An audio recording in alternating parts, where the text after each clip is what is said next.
In 1983, Hollywood introduced the world to Alejandro Sosa, the elegant, ruthless Bolivian kingpin in Scarface, who made Tony Montana look like a cheap street thug. But Sosa was a ghost, a diluted, fictional shadow of a terrifying reality. The real man didn't just own mansions, he owned an entire country. He didn't just hire hitmen, he employed a literal Nazi war criminal to run his private death squads.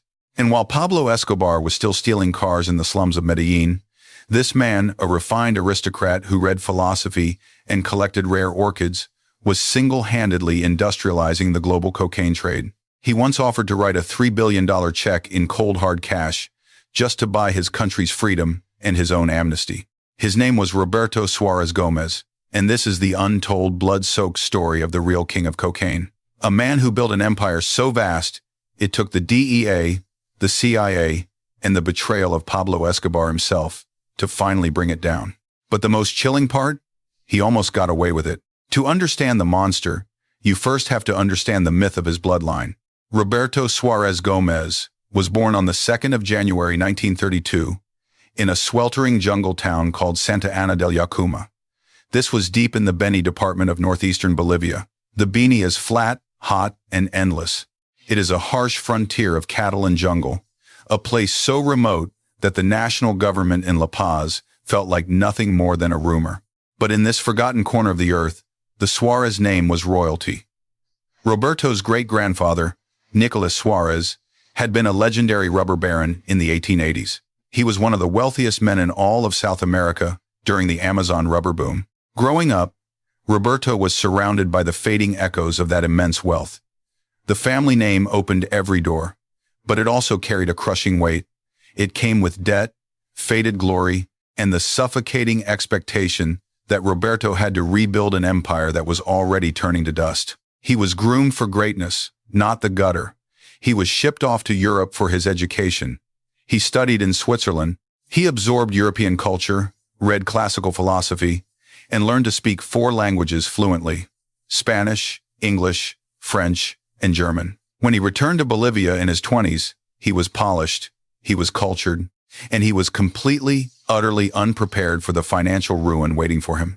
By the 1960s, the Suarez family ranches were bleeding money, the cattle economy had collapsed, beef prices were in freefall. The legendary rubber fortune of his ancestors was gone, swallowed by time and a changing global market. Roberto was now a husband and a father to 5 children.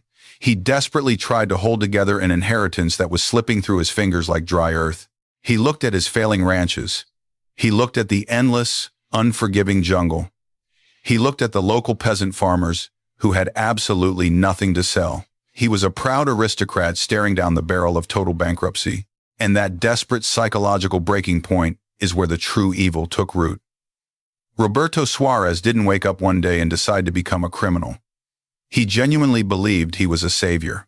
He was a nobleman trying to rescue his family's historical prestige from humiliation. Then came the discovery that changed human history. Coca. The coca leaf had grown in the Bolivian Andes for 1,000 years.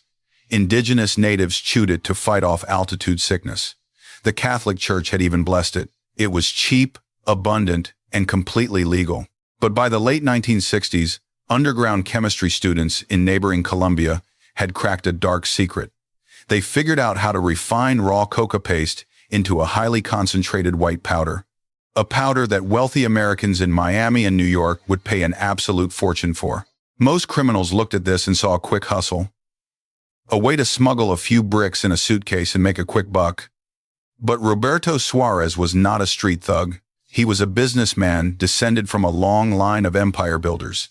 When he looked at the coca leaf, he didn't see a street corner hustle. He saw an industrial revolution. If Bolivia was going to grow the raw material, he reasoned, then Bolivia should refine it. Bolivia should package it. And Bolivia should sell it at an unprecedented wholesale scale to the Colombians, who already had the smuggling routes into the United States. He possessed the raw material. He had the land. But to turn indigenous traditions into a global, multi-billion-dollar empire, he needed a master plan. He was about to invent a terrifying business model that would change the world forever and drown it in a tidal wave of white powder. Roberto Suarez did not smuggle. He did not retail. He was not interested in hiding bricks of cocaine in suitcases or fighting over street corners in Miami. He thought like a Rockefeller. By 1976, Suarez had built his first industrial-scale cocaine laboratory deep in the Beni jungle. Then he built a second, then 5 more, then 20. He recruited indigenous peasant farmers by the thousands, paying them 10 times what they could ever earn, harvesting legal crops. He imported top-tier chemists from Colombia and Argentina. He carved dozens of clandestine airstrips out of the virgin rainforest. Then, he formed a unified monopoly. He called it La Corporación, the corporation. Suarez ruthlessly organized every major Bolivian coca producer into a single, highly structured entity. He controlled the market price. He coordinated the massive shipments. He negotiated with the Colombians as a sovereign power. By the late 1970s, La Corporación was producing up to 80% of all the coca paste flowing into Colombia. Every single gram of cocaine Pablo Escobar sold on the streets of Miami started as a leaf in Bolivia, refined in a Suarez laboratory. The money was astronomical. At his peak, Suarez was clearing over $400 million a year in pure cash. But he knew that to sustain an empire of this magnitude, he needed more than just fear. He needed absolute loyalty. Suarez weaponized his wealth, transforming himself into a modern-day Robin Hood. In his hometown of Santa Ana, he paved the dirt roads. He built hospitals and schools. He paid for the university tuitions of local teenagers. He would literally fly his private planes low over the villages, dropping bags of cash to the peasants below. He made himself a god among the poor. When DEA agents and Bolivian police occasionally attempted to raid his properties, they were not met by cartel hitmen. They were met by hundreds of furious townspeople, armed with machetes and stones, ready to die to protect their benefactor. The government could not touch him because the people shielded him, and his dominance extended far beyond the jungle. It extended to the most feared criminals on earth. In 1979, the Colombian cartels realized they were entirely dependent on Bolivian supply. Pablo Escobar, along with the powerful Ochoa brothers, flew to Suarez's massive million-acre estate in Bolivia to negotiate a steady pipeline. Escobar was a rising star in the underworld, a ruthless killer who commanded fear across Colombia. But to Suarez, Escobar was just an uneducated thug from the slums of Medellin, a useful animal, a delivery boy. When the Colombians arrived at the sprawling compound, Suarez did not rush to greet them. Instead, he deployed a masterclass in psychological dominance. He made the most dangerous men in Colombia wait outside on his veranda in the sweltering jungle heat. Hours ticked by. Inside, Suarez casually sipped his tea, tended to his prized collection of rare orchids, and strolled past the captive jaguars roaming his estate. He let Escobar sweat. He let him wait until the message was violently clear. You are in my house. You are nothing without my product. When Suarez finally emerged, wearing a pristine silk shirt and speaking with the refined vocabulary of a European aristocrat, the power dynamic was permanently set. They shook hands. Contracts were verbally signed. Suarez would be the exclusive supplier, and Escobar would be the distributor. For years, the arrangement held, making both men unimaginably wealthy. But an operation generating $500 million a year in the jungle cannot survive on intimidation and peasant loyalty alone. Rival factions were growing. The United States was starting to pay attention. Suarez realized that a corporate structure was no longer enough. To protect La Corporación, he needed a military. He needed a ruthless, highly trained paramilitary force capable of absolute brutality. And to build it, Suarez reached into the darkest shadows of history. He bypassed the local mercenaries and recruited a man whose capacity for cruelty was so legendary he had spent the last 30 years hiding from the world. Roberto Suarez was about to hire the devil himself. His name was Klaus Barbie. During the Second World War, Barbie was the Gestapo chief in occupied France. History remembers him as the Butcher of Lyon. He was a man who personally tortured prisoners, deported thousands of men, women, and children to extermination camps, and took a sadistic pleasure in extracting information through unspeakable violence. After the fall of the Third Reich, Barbie escaped justice. He fled to South America using the alias Klaus Altmann and settled quietly into the Bolivian shadows. For decades, the Butcher of Lyon was a ghost, until Roberto Suarez knocked on his door. Suarez needed an architect of terror, someone who could build a private army ruthless enough to protect the world's largest cocaine monopoly. Barbie was the perfect fit. Financed by Suarez's bottomless wealth, the former Nazi commandant assembled a paramilitary death squad that would become the stuff of nightmares. They called themselves the Fiances of Death. This was not your typical gang of street thugs. Barbie recruited European neo-Nazis, Italian fascist terrorists, and hardened veterans from Argentina's dirty war. They wore sleek uniforms, they drove unmarked vehicles, they were highly trained, heavily armed, and completely devoid of human empathy. The Fiances of Death acted as the enforcers for La Corporación. They guarded the jungle laboratories, they murdered rival traffickers, they terrorized union leaders, and silenced any journalist who dared to investigate the Suarez empire. And here is where the psychological horror of Roberto Suarez truly shines.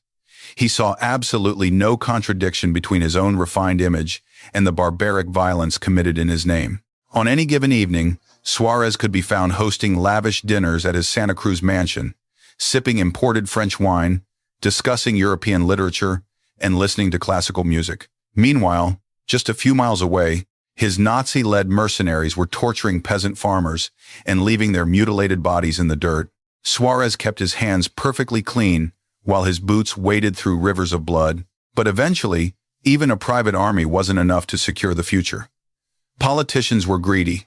Presidents were unpredictable. Bribing government officials was becoming tedious, and democratic elections threatened the stability of his supply chain. So, in the summer of 1980, Roberto Suarez decided to stop renting the government. He decided to buy it outright. He formed an alliance with a right-wing Bolivian general named Luis Garcia Meza. Suarez provided the massive capital, millions of dollars in pure cocaine cash, to fund a military takeover. On the 17th of July 1980, the violent operation, which history now darkly refers to as the cocaine coup, was launched. It was one of the most brutal takeovers in South American history. Barbie's Fiances of Death spearheaded the assault alongside corrupt military units.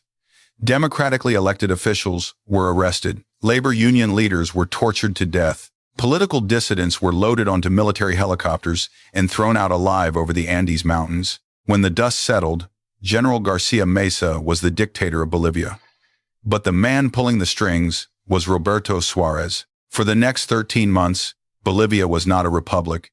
It was a narco state in the truest, most terrifying sense of the word. The state was the cartel, and the cartel was the state. Suarez even appointed his own cousin, Colonel Luis Arce Gomez, as the Minister of the Interior. The arrangement was flawless. If a rival drug trafficker tried to move product without paying tribute to La Corporación, the national police would arrest them. The state would confiscate the rival's cocaine and then quietly hand it over to Suarez to sell for pure profit. The Bolivian government was effectively acting as Suarez's personal security detail and logistics company. Roberto Suarez had achieved what no other criminal in human history had ever done. He had weaponized an entire sovereign nation. He was untouched by the law because he wrote the law. He was sitting on a throne of cocaine, surrounded by jaguars, protected by Nazis, and drowning in more money than he could physically count. Hubris is a dangerous disease, and Suarez had caught a fatal case of it. Believing he was no longer a mortal man, but a geopolitical mastermind, the king of cocaine was about to make the most arrogant, mind-boggling political move in the history of organized crime. A move so brazen it would drag the CIA, the President of the United States, and the global banking system into his web. The dictatorship of General Garcia Meza collapsed under its own bloody weight after just 13 months. The international backlash was too intense, and the military regime splintered. By 1982, a new civilian government took power in La Paz. For any normal cartel boss, a return to democracy would mean retreating to the shadows. But Roberto Suarez was not normal. He didn't run. He didn't hide. He doubled down. In 1983, Suarez did something so spectacularly arrogant, it remains unmatched in the annals of criminal history. He sent a formal, perfectly typed letter to the newly elected president of Bolivia. The proposition was simple. Bolivia was drowning in a severe economic crisis. The country's foreign debt was crippling the nation. Suarez offered to pay it off, all of it, $3 billion. in cash. In exchange, he asked for just one thing: total amnesty. He wanted his past wiped clean. He wanted to be legalized. He wanted to walk into a bank in La Paz, wire $3 billion from his secret Swiss accounts, and be hailed not as a drug lord, but as a national savior. He went to the press and publicly argued that his cocaine money was the only thing keeping the Bolivian economy afloat. He claimed he was more legitimate than the politicians who eagerly took his bribes. And the terrifying truth? He was mostly right. His money was propping up entire provinces. If he ordered his laboratories to shut down for a single month, hundreds of thousands of peasants would starve, and the local economy would instantly collapse. The Bolivian government loudly and publicly rejected the offer, but behind closed doors, they were paralyzed with fear. Why was Suarez so dangerously confident? Why did he believe he could buy a country and negotiate with sovereign states as a geopolitical equal? Because he wasn't just dealing with Bolivia, he firmly believed he was protected by the United States government. During the early 1980s, the Cold War was raging. The CIA and the Reagan administration were obsessed with stopping the spread of communism in Central America, specifically targeting the socialist government in Nicaragua. To fight this secret war, American intelligence agencies needed untraceable dark money to fund a right-wing rebel group known as the Contras. According to Suarez himself, and backed by years of subsequent journalistic investigations into the dark web of the Iran-Contra affair, the CIA came knocking. Suarez claimed he was actively funneling millions of dollars in cocaine profits to the Contras, acting as a secret financier for the American Shadow War. In his mind, this made him completely bulletproof. If he was helping the CIA fight global communism, the DEA would never be allowed to touch his drug empire. He thought he was playing four-dimensional geopolitical chess. He believed he had outsmarted the law, outsmarted the politicians, and outsmarted the United States of America. But absolute power creates a blinding tunnel vision. While Suarez was busy trying to buy a presidency and playing Cold War spy games, he took his eyes off the jungle. He took his eyes off the very foundation of his business. He was so fixated on his political enemies in Washington and La Paz that he entirely ignored the storm brewing in Colombia. The desperate, uneducated street thug that Suarez had once humiliated on his front porch had been busy. Pablo Escobar was no longer a delivery boy. He had built his own fleet of planes. He had built his own army. He had conquered the American market. And Pablo Escobar had just realized something very dangerous. He was bigger than La Corporación, and he didn't need the king of cocaine anymore. By 1985, the balance of power in the underworld had fatally shifted. Pablo Escobar was making so much money, he was literally burying it in the ground. He controlled the planes, the Miami distribution networks, and a private army of sicarios that numbered in the thousands. Escobar looked at the supply chain and realized a fundamental truth of capitalism. The man who controls the consumer dictates the terms. He no longer needed to pay Roberto Suarez a massive premium for refined product. He could go around him. Escobar began sending his representatives deep into the Bolivian jungle, bypassing La Corporación entirely. He approached the smaller, independent coca farmers and offered to buy raw paste directly from them. He undercut Suarez on price. He seduced Suarez's own top lieutenants with better contracts and the promise of endless Colombian cash. For Roberto Suarez, this was not just a loss of revenue. It was a profound, unbearable insult. The aristocrat was being outmaneuvered by the street thug. Suarez tried to fight back the only way he knew how. He leaned into his aristocratic pride. He returned to the public eye in Bolivia, granting interviews to the press and openly denouncing Escobar. He called the Colombian kingpin a common criminal, a butcher, and a menace to society, completely oblivious to the bitter irony of his own words. But in the brutal reality of the drug trade, eloquence and bloodlines meant absolutely nothing. Violence and profit were the only currencies that mattered, and Escobar had more of both. While La Corporación bled from Escobar's economic betrayal, a far more terrifying threat was gathering on the horizon. The Reagan administration had finally lost its patience. Whether Suarez's alleged CIA protections had expired or the political pressure in Washington had simply become too great, the United States government decided it was time to crush the king of cocaine. And they were not sending diplomats, they were sending the military. In July 1986, the United States launched Operation Blast Furnace. It was a watershed moment in history. For the first time, the U.S. military openly deployed heavily armed troops to fight drug traffickers on foreign soil. 250 American soldiers, backed by 6 massive Black Hawk helicopters, descended upon the Bolivian jungle. Their target was crystal clear. They were not there to burn coca fields. They were there to obliterate Roberto Suarez Gomez. The Black Hawks tore through the Beni region. They bombed Suarez's industrial laboratories into ash. They cratered his clandestine airstrips. They seized his planes and mapped his hidden supply routes. The sheer, overwhelming force of the United States military dismantled in weeks what had taken Suarez a decade to build. The political allies who had gladly taken his millions suddenly pretended they had never met him. The local police forces he had paid off vanished into the shadows. The Colombian cartels he had helped create turned their backs on him. Roberto Suarez, the untouchable king of cocaine, was suddenly a fugitive in his own country. Hunted by the DEA, abandoned by his partners, and stripped of his private army, he was forced to flee deep into the most remote corners of the Amazon to hide like a common outlaw. For years, he evaded capture, moving between safe houses, watching his multi-billion-dollar empire be carved up and swallowed by the Colombians and the rising Mexican cartels. The DEA was slowly, methodically closing the net around him.